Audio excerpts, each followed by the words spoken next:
Thank you very much, guys. I am joined here by Prolly, coach of the spring split, I might add. No pressure there, buddy, in the summer split.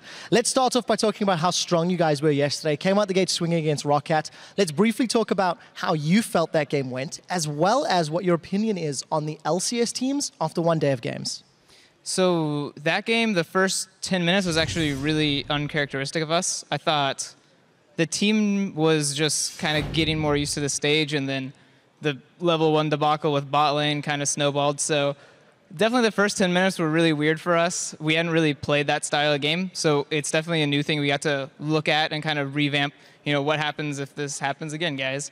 But after that, I think we had a really good mid and late game. Everything kind of went the way it was supposed to in scrims. And the reason why it was surprising to see this was because in scrims, we never did anything like this correctly. This was all kind of taught and shown in scrims with replays.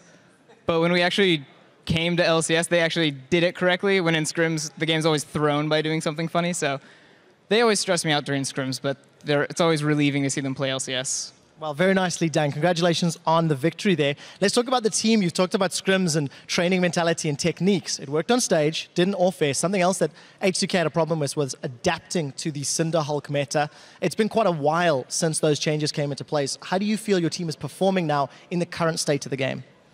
Well, the Cinder Hulk changes were a big blow to us because, yeah, one, we were slow to it, and two, it was a really big buff to Cinder Hulk players. So it was a meta shift in a really big way. And currently the meta is shifting kind of slowly. I think almost one role at a time it's shifting. So I think right now for us, it's really important to find kind of like our team meta, what we do best. And if another team kind of finds a model that we can follow, then we might take parts of that. But realistically, it's more of finding out the fundamentals that make our team work and kind of build off of that. Well, fair play. It's fundamentals that got you the third place in the spring split. I want to talk about the team you are about to face right now, Origin on the opposite side. Straight out of Challenger Series, how do you approach a team that is relatively fresh to the LCS stage, despite knowing the players for an exceptional amount of time? Well, I think not being able to play at an LCS, like the LCS caliber teams, I think is really hard for a Challenger team to get, because there's certain game aspects that you don't really learn. Kind of like ending the game correctly is really hard for a Challenger team to learn, because it's almost impossible to find it in scrims. No one will play like they do on stage in scrims.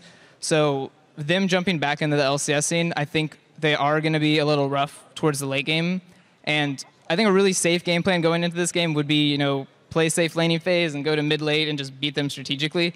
But I really don't want to approach it that way. I really want to approach it like we need to take this game from the beginning to the end. So I really didn't stretch any caution to the players, and I really want them to go out and show how strong our early game has gotten and kind of take the game from there. Well, thank you so much. You've heard it from Prolly first. Go ham in the laning phase. You can join your team for picks and bans and pass on that note once again. Thank you, Prolly. Now, as we go to the casters to take us into game 1 here of day 2, we actually sat